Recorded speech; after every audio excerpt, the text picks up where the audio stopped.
Our second session builds on the previous conversation with a panel discussion exploring dissociation, sensory needs, boundaries, and differences in sexual expression. And of course, how these can impact sexuality in positive, neutral, and challenging ways. This session is also moderated by Rainier, who will guide the conversation and share practical tools to help participants, even more practical tools to help participants feel more empowered in their bodies and relationships. So today's conversations highlight how deeply sexuality, nervous system regulation, and mental health are intertwined. And I'd like to welcome Renee back on, and also Alec.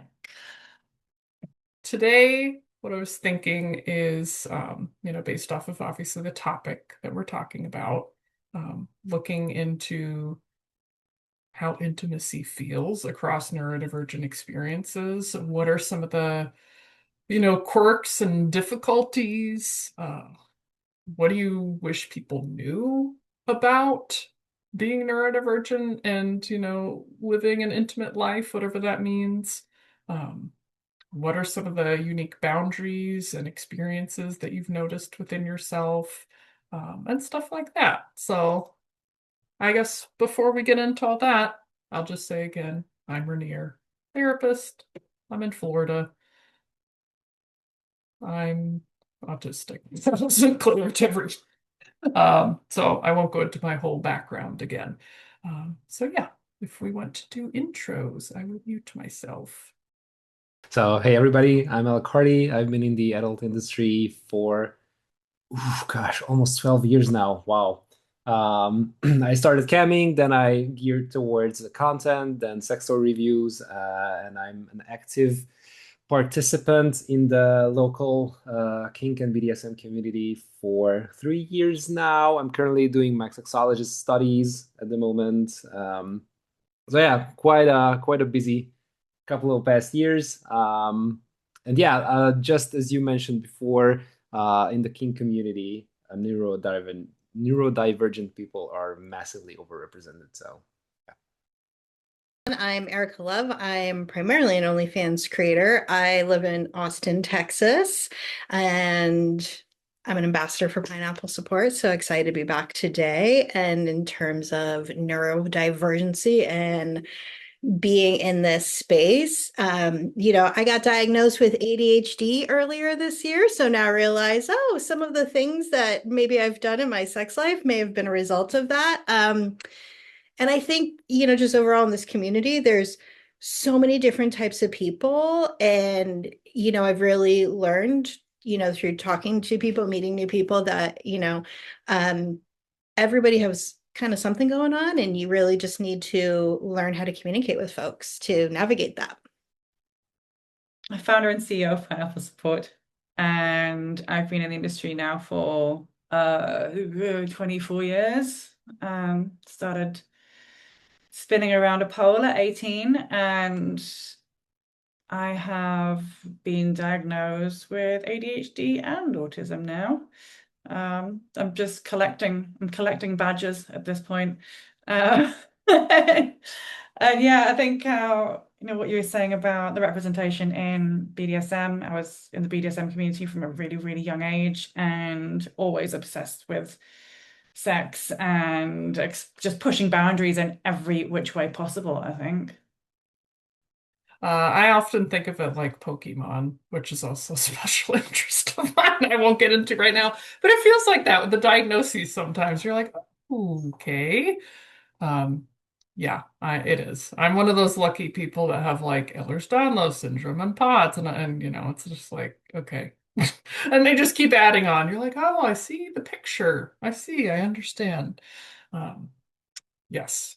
Yes, I will not begin talking about Pokemon because it's surrounding me in this room and I don't need to start showing people's stained glass and needle felting of Oddish and the tattoo, and that's not what we're here to talk about. Yes, okay. So I'm wondering if we're okay to maybe start with this. This is kind of a big, broad question, so I'm hoping that we get little treats throughout and maybe other places to zoom off from. How does sex and intimacy feel different for y'all as neurodivergent people?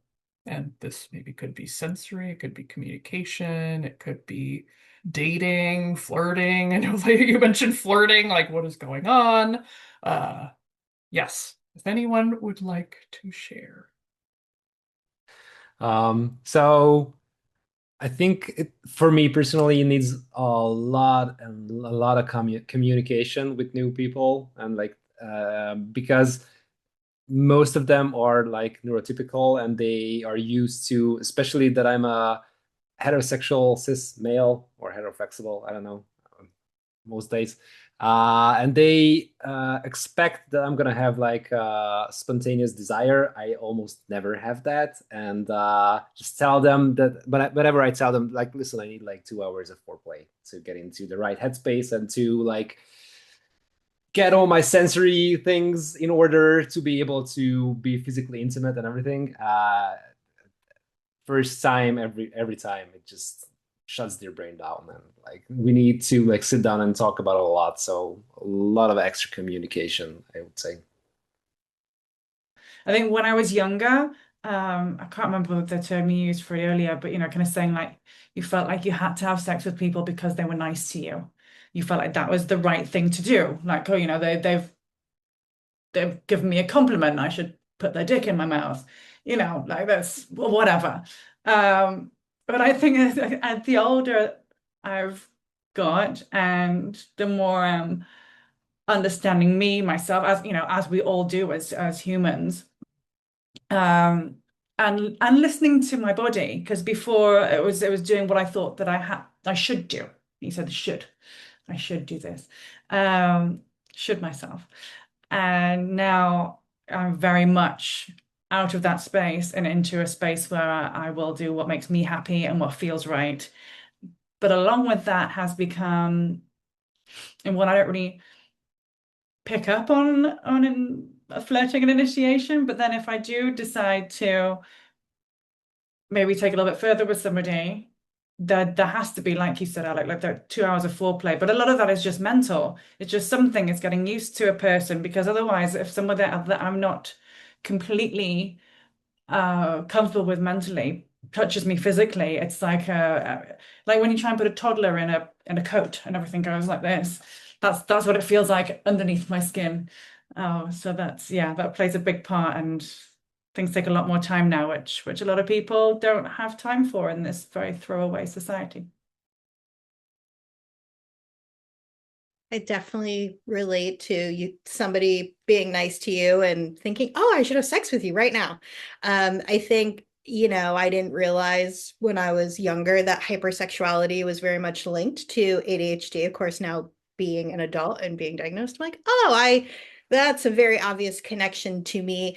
I think also being in this industry, I've had a lot of new experiences that I did not have in my life before, and that impulsivity takes over. And again, there's that people pleasing aspect of somebody's like, hey, you want to be in the orgy? And I'm like, sure, I'll go be in the orgy. And then I'm like, no, I don't like this. I don't want to be here. How do I get out of here?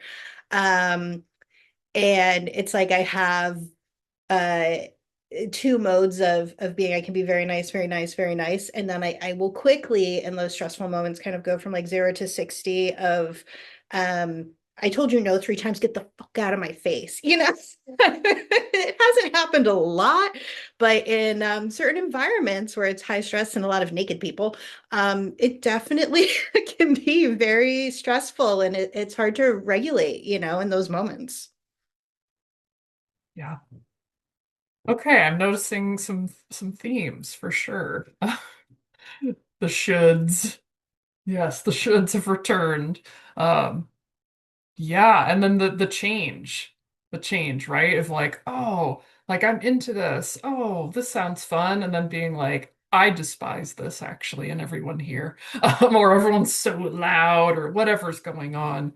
Um, that's a little something I call the aspirational self, where it's like, in theory, me being the cool person at the orgy, or me doing whatever with this person, or me, befriending everyone and being super social is like, oh, I should be that. Or that's a positive thing, right? Being fun, being cool, being flexible, being flirty.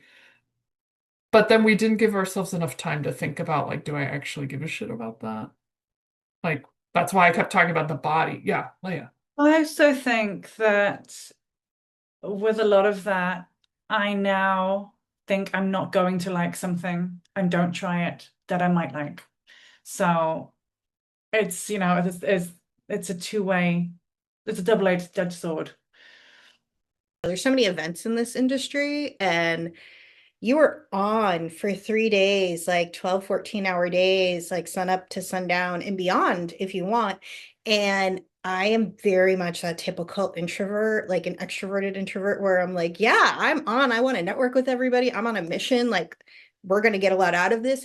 And then I go home and my friends know, don't talk to me for 3 days. Like, I need to just like be on my couch, completely watch TV, pet my dog, and just like recalibrate.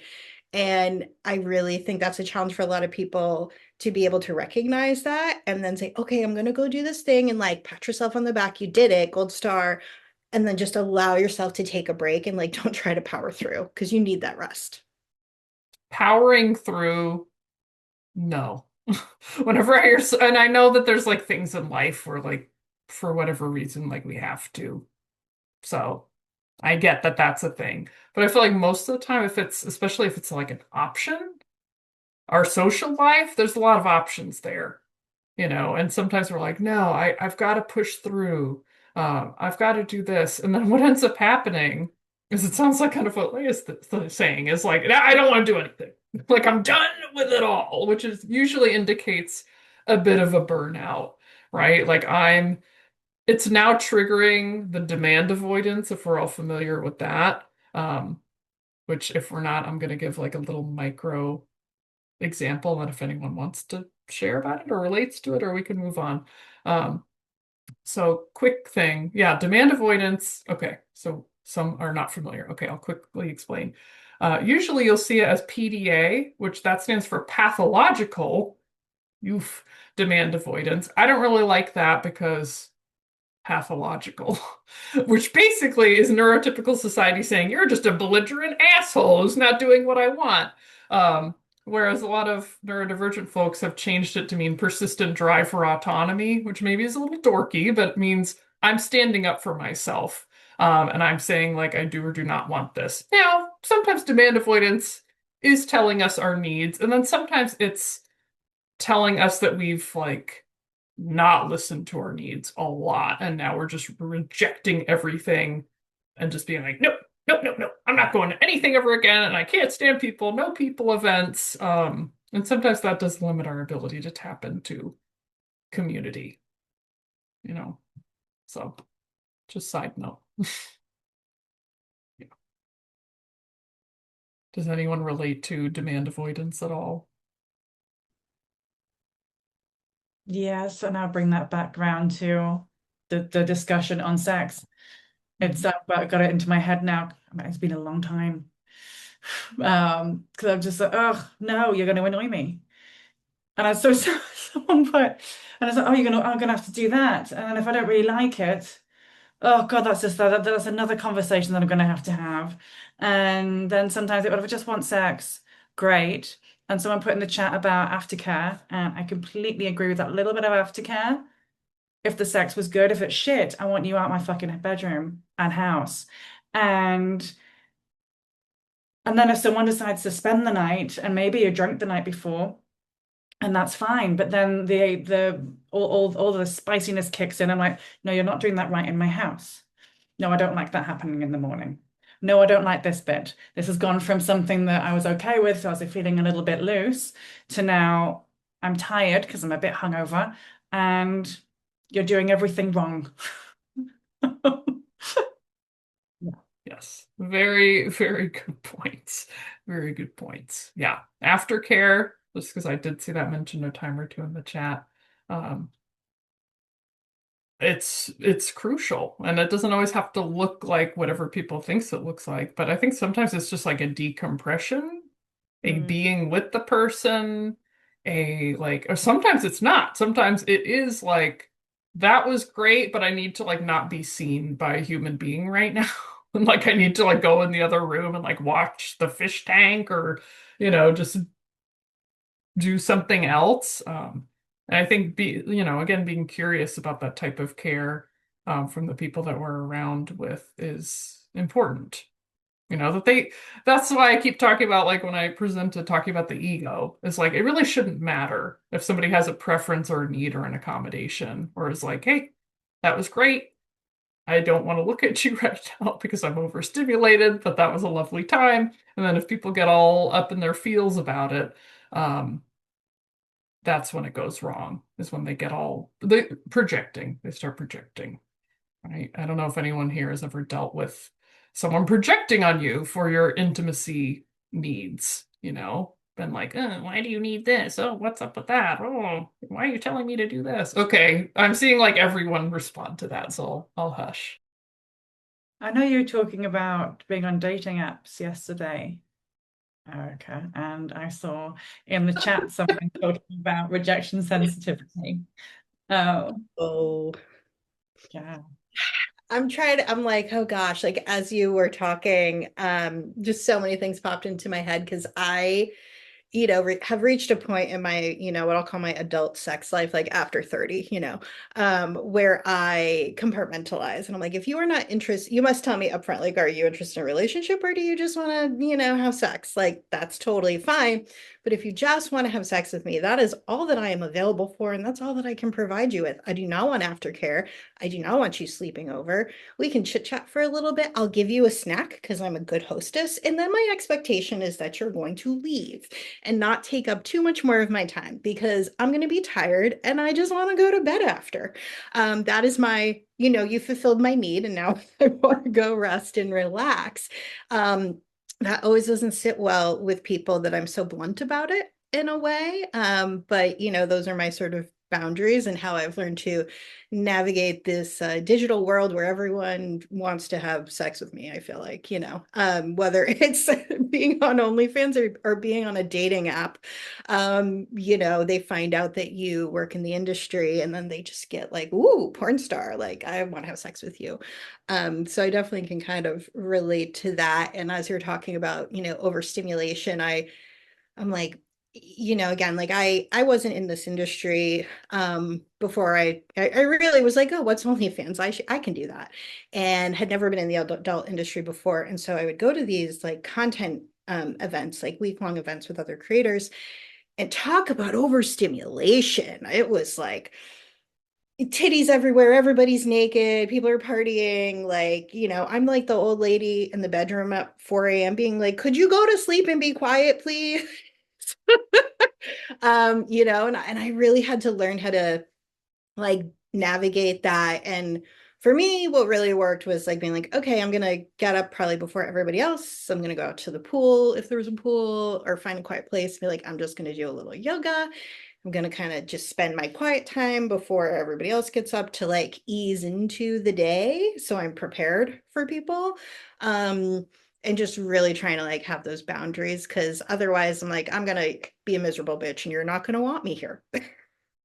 I don't know. I was just getting sidetracked constantly by my thoughts and how much easier everything, literally everything, is in the kink scene because there's like negotiation beforehand, proper time to get started, aftercare included, traffic light system during, whatever. So it's so much fucking easier. It's so much fucking easier. And I mean, don't get me wrong, I can get to the headspace of like, yeah, being fully in my body and like, I don't know, becoming one with the other person in just a simple intercourse sometimes, but like it's so much easier to do it with the kink scene as like and especially for me as a sadist, it's very, very good that sensory people are overrepresented in the kink community because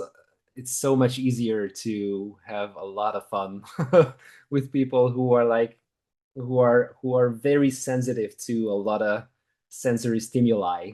and it's much much more colorful to play with those people. So I'm actually quite pleased with that.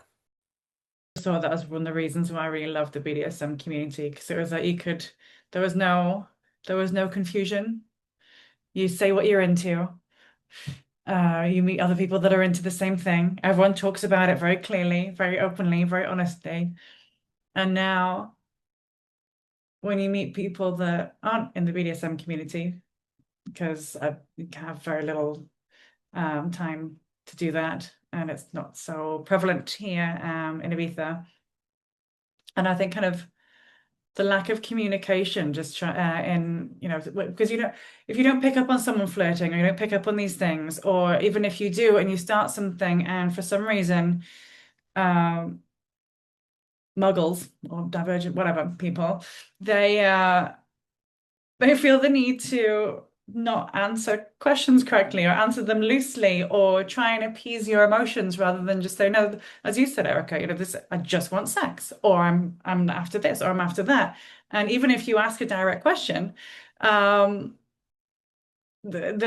still that need to kind of, oh, well, and there's just so many blurred boundaries that it's just it's tiring. It's really tiring. Yes. That's why I've given some talks on like why kink and neurodivergent folks go together hand in hand. I think it is because you know what the hell to do. Like you've talked about it. There's, same thing. Like I find that when it comes to like friendships, neurodivergent folks will be like, what are we doing? Because hanging out doesn't mean anything to me. And sometimes even like potential like sex partners will be like, let's just chill. What does that mean? Does that involve food? Does that involve sex? Does that involve watching TV? Where am I going? What am I doing? And like you said, there's just not a lot of clear communication. And even when you're like, no, give it to me straight. Yeah. The dreaded let's chill. Yeah, exactly. I will, yeah. Oh, I was just going to say, I mean, this happened to me a couple weeks ago. We'll say maybe a friend with benefits I hadn't seen in a while has been texting and trying to get together. And what he described was get food and hang out. And I'm like, are you trying to take me on a date now? Like, what's happened? Like, what is this? I'm like, we don't need to get food to hang out. And like, he just kind of laughed at me. And I'm like, you're in the BDSM community. Like, I'm not the one who is like, you should know better. And it just you guys are really selling me on it, though, I have to say right now. But yeah, it's just like the communication piece is just so important. And like, it always surprises me when you like lose people when you ask too many questions or ask them to be more specific. It's like they're suddenly not interested in talking to you anymore or working with you or whatever. And that's always just kind of like, you can't feel rejected by it. You kind of just have to be like, okay, we're not a good match and moving on. Also, I loved, Erica, how you like said point blank, like you're like, yes, I wish everyone did that, but I know a lot of us have a lot of pain around how we're treated when we do that. And I think it's like very hard, but in part of that unmasking is trying to move towards if people's egos are paper thin. I know I keep talking about people's egos, but it's true. If somebody's like, oh, I couldn't believe you would just ask me straight out, or you don't want me to stay over. It's like, when in the conversation did I say I was getting betrothed to you tomorrow? Like, when, did I say this may lead to something? If you're making those assumptions, you got to check your shit at the door. Yes, someone in the comments said, I hate when people aren't direct about their intentions. I am constantly in my life, I will ask people, or not ask, I guess say, I don't know what that means. I say that a lot. And then people are like, they try to usually put it back on you in some way of like, what do you mean? Or you should. And I'm like, I don't care. Well, so if they're like, what do you mean you don't know? I don't care. What are you talking about? What are you saying? What is your intention? Like, it's letting people not get away with doing what I call the like neurotypical ducking. Because they're just always like, answer the question, be vulnerable. No. And it's sad because that type of communication also It hurts everyone. Like, obviously, us neurodivergent folks have dealt with most of the pain around this, especially around sex and intimacy, where it's really like fragile. But it also screws up with neurotypical people too, because it's like now no one's getting what they want. Like, is this fun for all of us? No, no. Yeah. Find it entertaining when somebody says during sex, tell me what you want. And I can reel it off in a list, but I know that's not what they want. You try. I think that's why I was such a good dominatrix.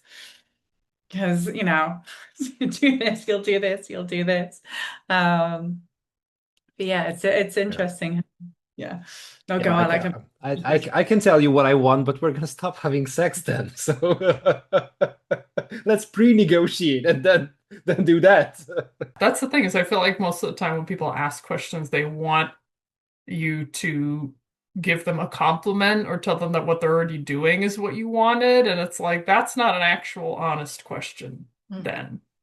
So if you get an answer, I'm a big believer in don't ask questions you don't want the answer to. If you ask them, you better be an adult who can show up to the responses. Because if you can't, you want to act like big baby mode and project like you gotta go. You've got to go. It's not going to add up. Best sex you've ever had. No. Well, I think there's also this layer of, okay, I've asked you for the thing and you're uncomfortable with it now, but you want to do it anyway, or you did it wrong and then you want feedback. And then am I supposed to tell you you didn't do it right? Like, I don't want you to do something you're uncomfortable doing, but you asked the question of, what is something I would like? And that's always so hard to navigate. And then you end up kind of in the space of like, well, I don't really want to ask anybody else for it then, because it's proven to not work in certain scenarios. And like the best scenario is like, oh, you're in my head, you know exactly what I want without ever having to ask for it. And I can just give you the positive reinforcement that you probably are looking for. And it's like, but again, it's like people just get so caught up in their feelings and take things personally in terms of exploration with somebody else. And I think you kind of have to have a little bit of a thick skin sometimes, or just have an understanding that it's like, it's okay if you didn't like it. It's okay if you didn't do it right. It's having that, I feel like, well, for me personally, a lot of the time what it is, it's like, how much do I trust this person? I think that's what Leia was describing too. It's like building that relationship to even get to that point. And so many people just don't want to put in the time to get to that place of like, yeah, I'm okay with you doing this wild thing to me. But we've got to really have that solid, trusting relationship to get there. So if somebody does it wrong or feels rejected, you're all like, oh, no, it's okay. Well, we can try it again, or we don't have to do that again, Yeah, it's tough because I feel like what we end up seeing a lot, and in a way I feel for it, and I understand that society has essentially created this because puritanical weirdness around sex and all that fun stuff, as we all know. People will go on shame spirals. This is what happens, especially with a lot of neurodivergent folks, is they'll be like, that didn't work for me. And all they're saying is, that didn't work for me, not that didn't work for me, and you're a piece of shit human, and I never want you to go near anyone or have love in your life. But that's what people hear. And then instead of being like, okay, I didn't love hearing that, but I get it. Okay, I'm gonna keep trying. I'm gonna show up. They just go, ooh, shame spiral. And then they don't show up and nothing happens. Like it's just they either move themselves out of your life, which I feel like that's a lot of neurodivergent folks deal with a lot of rejection and loneliness, is because people will just get so bruised by the things that we say. And then what happens is we take that as evidence of like, we don't deserve connection. We don't deserve relationship, because people just keep hitting us with like, you're rude, you're blunt, you don't like anything, you're too particular. And it's like, that's all ways to just talk shit. Like, that's not any real honest feedback. That's just a way to project on someone. I love this comment about well, I don't love the religious trauma, but yes, religious trauma, like I mentioned before, the last thing, it does show up, and a lot of times when people embrace it in a way, it turns into a thing. Yes. Yes. If we're open to maybe another question, I know we've kind of already been talking about this anyways. What are things that you wish folks knew about being a neurodivergent person navigating sex and intimacy? I want you to be direct. You're not going to hurt my feelings. If you are only interested in a physical relationship, please say that. If you're not interested in an actual relationship, just say that, because that's information I can use to make decisions about how I'm going to interact with you and how, this can evolve. As so many people just don't want to be direct. So please, please, please just be direct with me. As I'm sitting here listening to every talk about, I'm also contemplating, like, am I more neurodivergent than I thought I was? And I have my pineapple support therapist appointment tomorrow morning, so we're going to be talking about that. Guys are bringing some things up. I'm like, oh, maybe we should talk about some of these things further. So thank you for that. I think it's so telling a neurotypical person to be direct is kind of similar to telling them to do dirty talk the first time, because like, yeah, they really want to do it, but they have no fucking clue how to do it, and they just end up mumbling and like saying half words and half sentences and like stopping in the middle, and it just gets even more confusing at the beginning. But the ones who really keep on trying eventually get it, I guess. So Just keep trying, guys.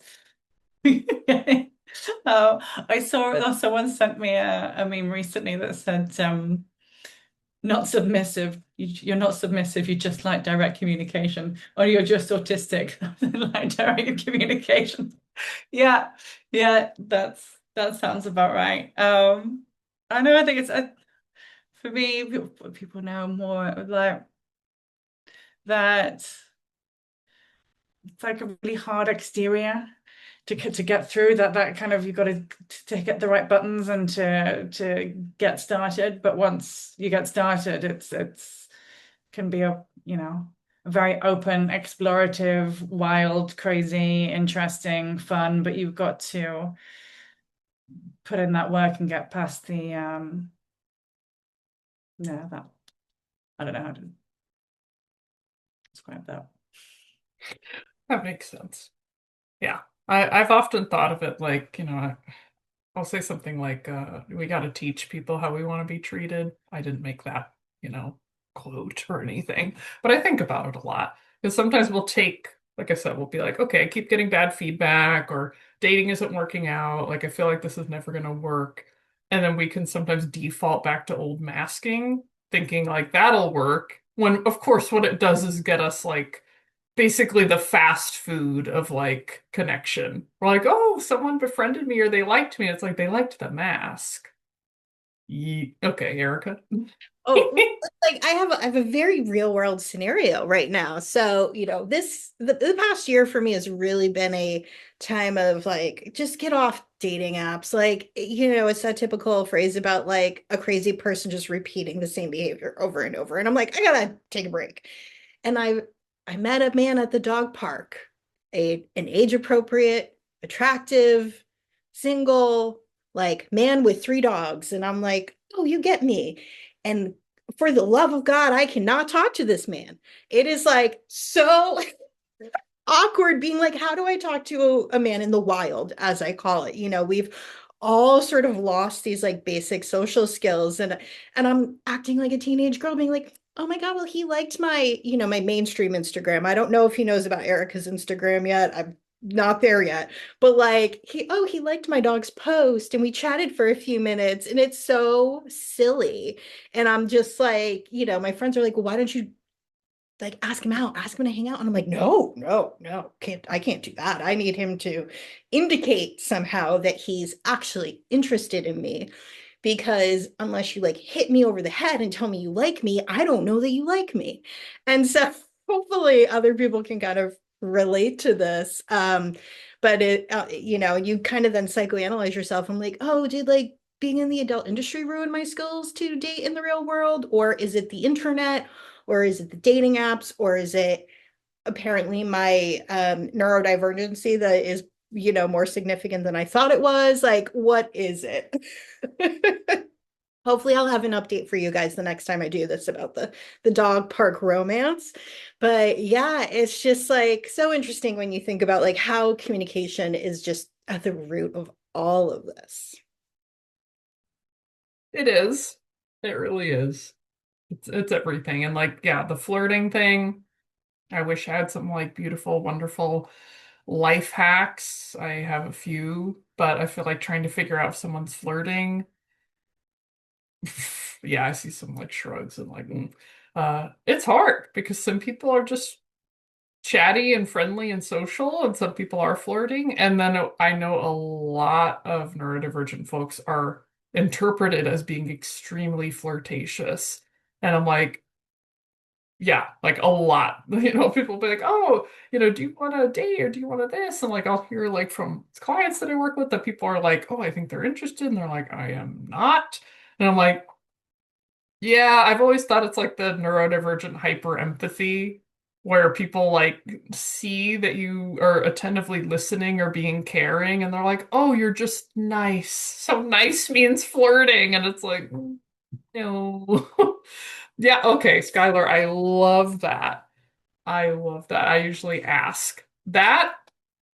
That's a tough one, but I do encourage people to get used to that skill set of being like, are you like like I encourage people to use humor and be themselves, but be like, are you like dropping a hint about something? Like, because if they're just like, no, then okay, no. If they're like, no, ew, I can't believe, then whatever we're doing with this person needs to stop because they're having an ego problem, you know? Or if they're like, well, yes, then okay. Yay, ding, ding, ding. We have a clear piece of information. But I always think it's great to ask people what they're doing. Same mentality I take to jokes. If somebody makes like a weird, off-putting joke, I'm like, can you explain what that means? I had so yeah, just 2 nights ago, actually, Sunday, chatting to a guy, and then it's me. I went to say goodbye. He's like, "I'd like to see you again." I'm like, "Oh yeah, yeah, I'm sure you will." I was like, "No, no, I'd like to see you again. Will you give me your number?" And at this point, I had a dog in one arm because it was a bit busy, and then I just couldn't be bothered to get my phone, so I told him that he'd be able to find me somehow. Put in the legwork. But yeah, it was I was like chatting for ages and clearly had absolutely no idea. I was like, no, please, I'd like your number. Yeah. But I have people as well just say to me, I'm like, I am flirting with you. I'm like, oh, okay, thank you. Now I know I can flirt back. How wonderful. Yes. And Appreciate that. I would bet that that's probably the people that we're going to have hopefully a better time with, is people that are willing to be vulnerable too. Because I think if you're going to expect vulnerability from people, you kind of got to show it first. I'm not saying we need to get in like a pissing war about who shows vulnerability first, but like we better be ready to show up um, to that. So people that are willing to clear the air and be like, no, I am into you. Like, I love that. Like, no, I would actually like to see you again specifically, not just like see you around town. Like, we love people like that because then they're, being bold and helping us out and stating their needs too, which is a great indicator. That's where I'm really getting with this, topic is like all these things, that we deal with, the people that can't deal with them, other stuff, like it's not showing good indicators for anything in the future. And I think our time is very valuable, especially our time like with intimacy. We want people that are going to show up and show out and like engage with us appropriately. So if people give us these little smattering of red, yellow flags, they can't be clear. What do we think sex is going to look like? Hello? Like, mind reading and mysterious, conversations. Like, okay, Erica's like, yeah. We also work in an industry that's very flirtatious. I mean, in a very respectful, friendly manner. I know that when I see any of you guys, there's usually a little bit of kind of, I don't know if flirting is the right word, but it is. It's a little bit kind of giggly, whatever. And so going from, and the adult industry is very, or it should be in most parts, it's respectful, it's consensual. There may be flirting, but there's never any boundaries crossed. It's, that we all know, the majority of us know the limits, and we really do care for each other. And then when you go into the outside world, after being in this industry for such a long time, you can either come across like you're flirting because you're used to being in this environment, or you end up getting very guarded because you're not within your environment.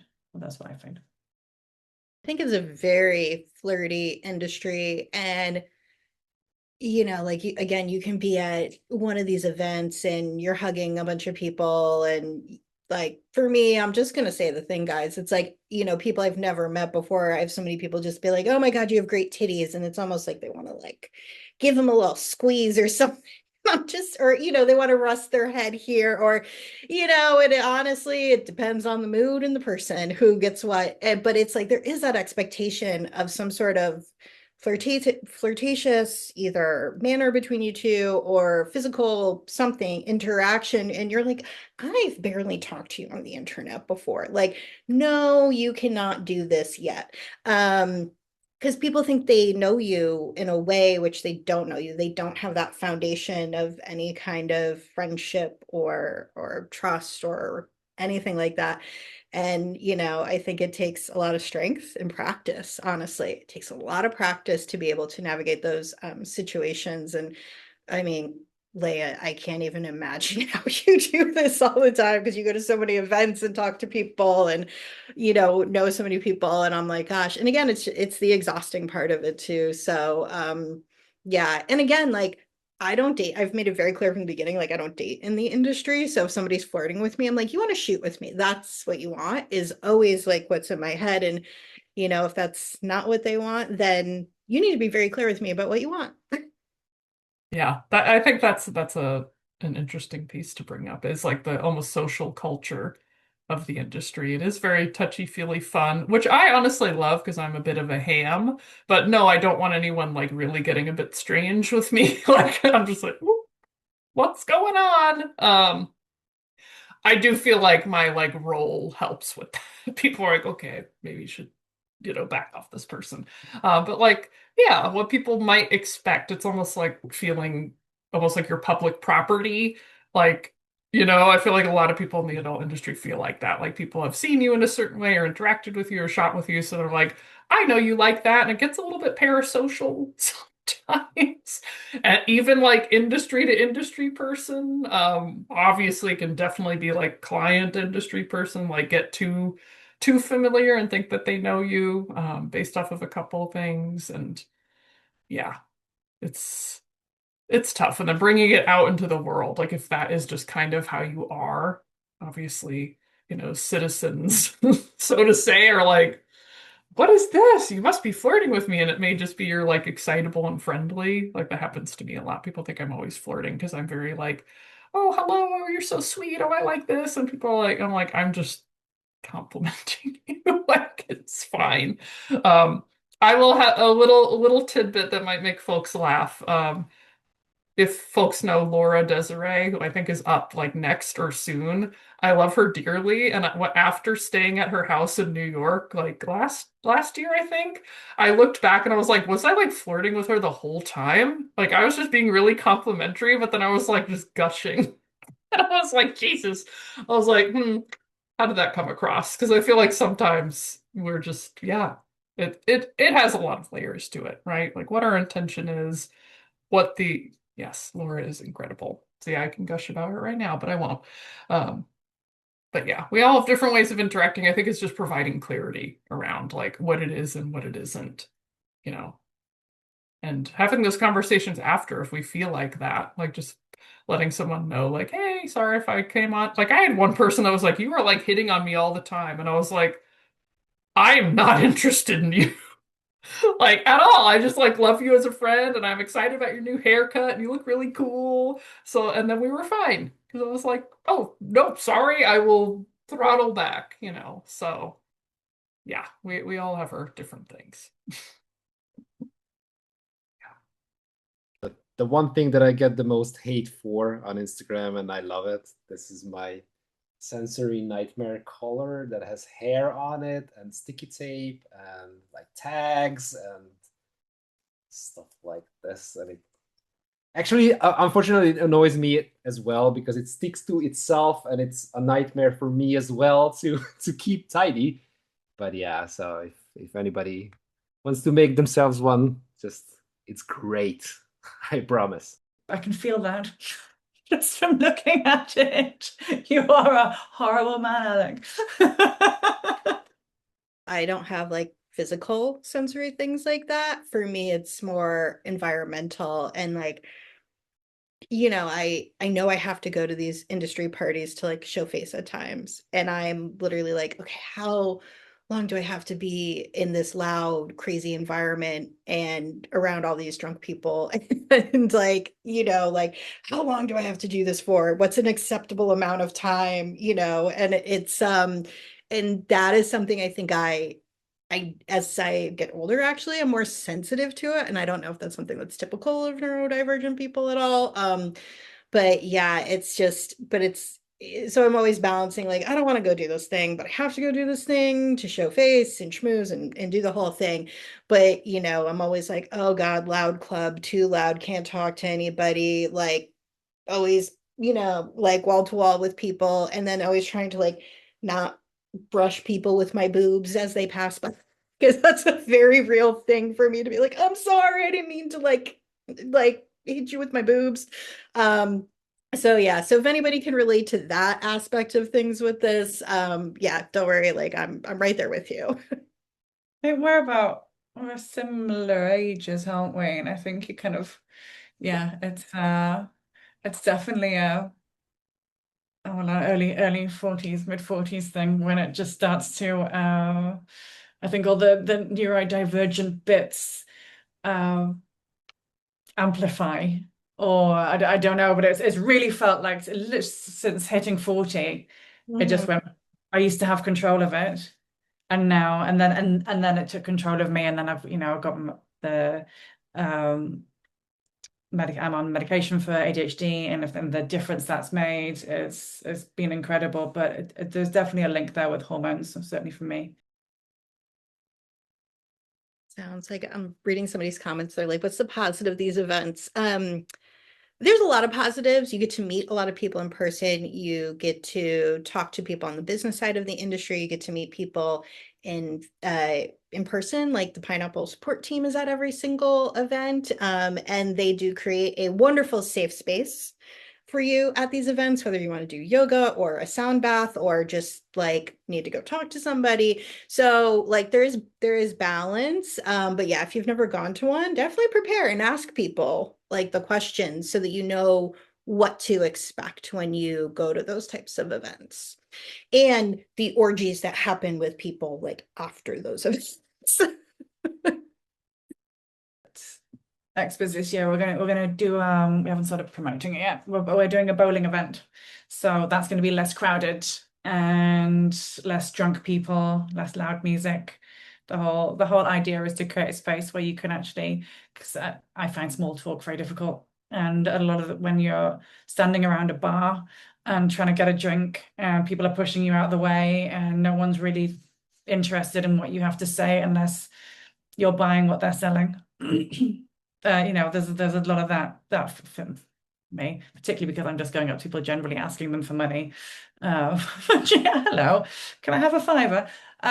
So yes, we're trying to create something where people feel less pressure to drink, less pressure to have small talk, where you can actually get in a group of, say, 6 or 8 people, or the bowling posse is, and get to know people a lot better, which I think is going to be beneficial. Plug. Pineapple support plug there. Good thing to end on. Good thing to end on. Yeah, that would be great. I'd love that because I am sober and act like an elderly person. I could go to bed at 9 p.m. I've read 109 books this year. I sit around needle felt. Like it's not really relatable, but I like it. And I think, yeah, it looks like that would be cool. Yeah. It's been so nice to sit and chat with y'all. It has been. Thanks for showing up and getting into the weeds of this topic. Thank you everyone so much, and thank you for stepping in, Erica, again. Alec, thank you for being wonderful and being here. And we can't, one person's screen went and it really confused me. It said that you did that, and I was like, oh, bye. It's like, host has stopped your video. I'm like, peace out. I got very confused there. That's okay. Oh, but yeah, no, it's been great, and I think there was always going to be enough of us neurodivergents to step up and have a good conversation about something that I think affects so many folks in this industry. And I'm loving the chat from everyone in the sidebar as well. So thank you all so much. It's my official spiel. As we close day 2 of the summit, I want to thank each of you for being here, for listening, and for showing up with openness and care. Thank you to our presenting sponsor, F2F, and to Pornhub, Reveal Me, Strip Chat, and Night Flirt for making this summit possible. Again, Pineapple Support is completely donation-led. If you're able to support our work, you can donate at pineapplesupport.org. Every contribution helps us continue offering mental health support, therapy, and community resources. And if today brought anything up for you, remember Pineapple Support is here for you. Reach out if you need support. And I look forward to welcoming you back for day 3. Take care of yourselves and take care of each other. Thank you.